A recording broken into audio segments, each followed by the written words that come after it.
is wrong with you? I can't do this anymore. I'm literally sick. I'm literally sick to my stomach. What has happened to America? What has happened to democracy? What has happened to freedom? I'm done. This is a message to anyone who follows me.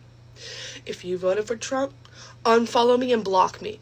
If you didn't vote, unfollow me and block me. One of the big questions being put to lots of politicians right now is, what is a woman? I'm not going to respond to the question, but a woman is somebody that swims at a certain time and doesn't get beaten by 38 seconds by somebody that wasn't even a good swimmer as a male. Donald Trump, whether you love him or hate him, one thing is undeniable. He's not afraid to speak his mind. And when it comes to woke culture, Trump pulls no punches. Today, we're diving into some of his most brutal takedowns of the so-called woke agenda. You know, I met a general. His name was General Kane. I don't even know. Maybe he's not even on my side. Who the hell knows with these generals? You know, when I get through with this guy, Milley, I mean, how about Milley? Remember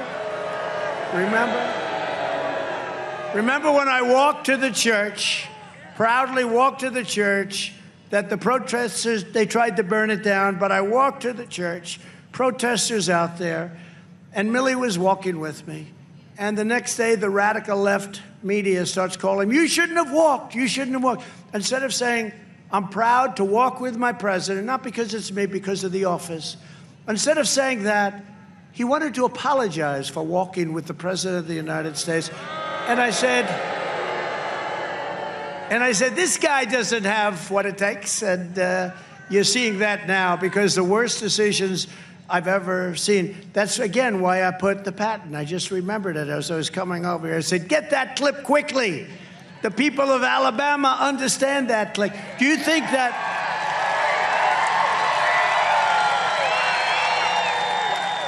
Let me ask you, do you think that General Patton was woke? I don't think so. What do you think, Mike? Mike, was he woke? I don't think so. I don't think he was too woke. He was the exact opposite. You know what woke means? It means you're a loser. Everything woke. Everything woke. It's true. Everything woke turns to shit, okay? It's true. Right off the bat, Trump's message is clear. He's calling out woke culture as a threat to American values. But what exactly does he mean by that? Let's break it down. The left-wing gender insanity being pushed on our children is an act of child abuse. Very simple. Here's my plan to stop the chemical, physical, and emotional mutilation of our youth. Trump hits all the key points here. Cancel culture, the focus on identity politics, and what he sees as an attack on traditional American ideals. But his critique isn't just talk. He's pointing fingers and taking names. As part of our new credentialing body for teachers, we will promote positive education about the nuclear family, the roles of mothers and fathers, and celebrating rather than erasing the things that make men and women different and unique. I will ask Congress to pass a bill establishing that the only genders recognized by the United States government are male and female, and they are assigned at birth.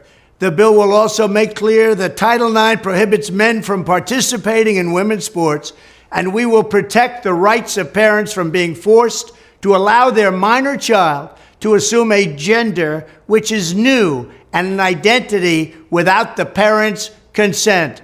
The identity will not be new, and it will not be without parental consent.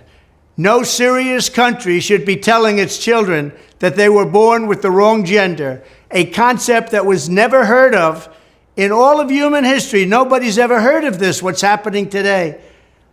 It was all when the radical left invented it just a few years ago. Under my leadership, this madness will end. Thank you very much. Love him or hate him, you've got to admit, Trump knows how to tap into the frustrations of everyday Americans. He's turning their grievances into rallying cries.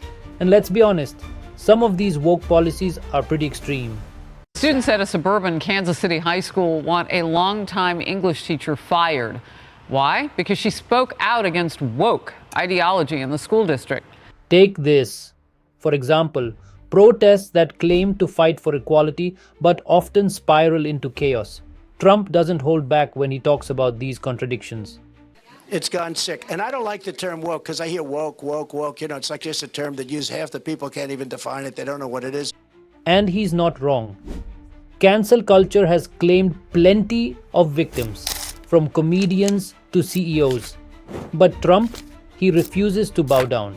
We will, with the school, I think the schools are very important. We're going to bring our education department back. Now, if you look at our education, we pay more per pupil than any country in the world by 3 times. And yet we're at the bottom of the list. We have a bad, very bad. If a place like Iowa, as an example, if you could run your own and we give you just a percentage of the money, because you wouldn't need nearly the money that they waste in Washington. Number one, you love your students, you want your students, you know your students. The parents will be involved. That's the other thing. We're going to let the parents, because some of these school boards have become tyrannical. They've been horrible. But we're going to bring that back, and that's going to answer your question, because I think that we can have one of the best school systems in the world. Right now we have one of the worst.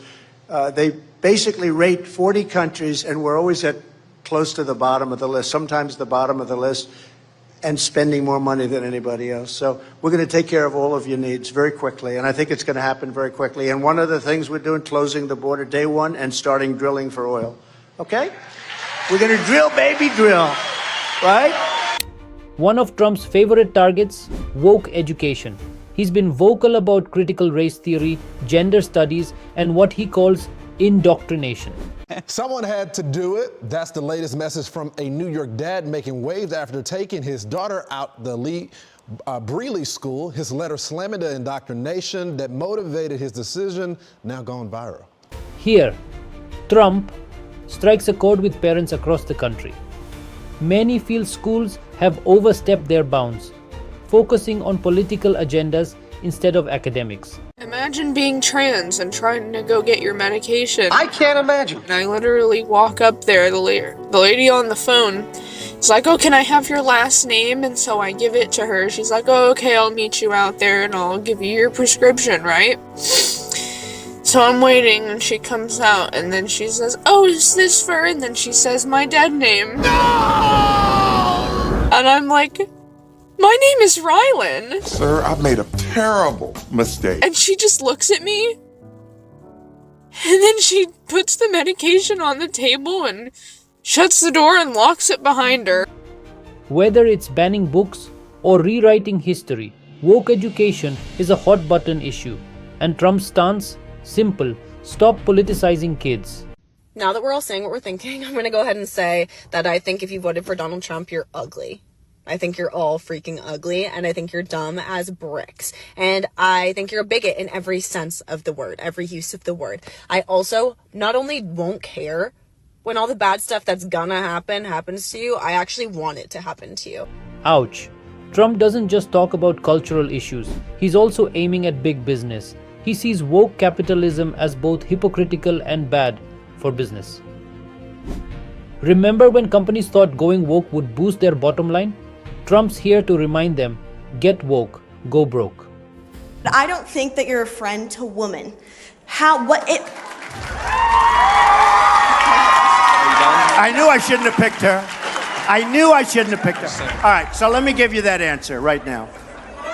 I respect women incredibly. I have had women working for me in positions that they've never worked in terms of construction, in terms of so many different jobs. I had a woman who was in charge of the building of Trump Tower many years ago, before it was even thought, before anybody would have even thought of it, and did a fantastic job. I have given women more opportunity than I would say virtually anybody in the construction industry. I have a daughter named Ivanka and a wife named Melania who constantly want me to talk about women's health issues because they know how I feel about it, and they know how I feel about women. I respect women. I love women. I cherish women. You know, Hillary Clinton said he shouldn't cherish. Well, I said I do cherish. I cherish women. My mother was one of the great people of the world, maybe the greatest ever, my mother. I respect women, and I'm going to take care of women. You know, Jeb Bush didn't want to fund women's health issues. You read that, you saw that.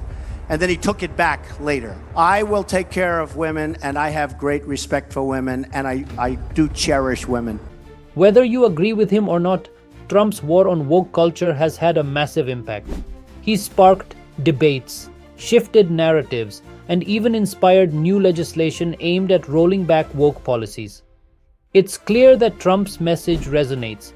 But why? Because he's tapping into something deeper, something millions of Americans feel but don't always say out loud. At the end of the day, Trump's crusade against woke culture is about more than politics. It's about identity, freedom, and the future of America. Whether you love him or hate him, you can't ignore the impact he's had on the conversation. And with that, Trump leaves us with one last thought. The fight against woke culture isn't over, it's just getting started. What do you think about woke culture? Let us know in the comments below.